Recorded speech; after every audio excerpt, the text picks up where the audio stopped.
الله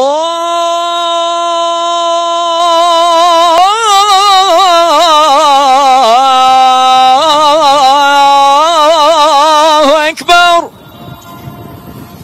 الله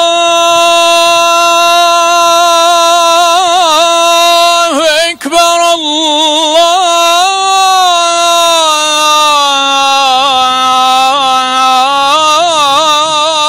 أكبر.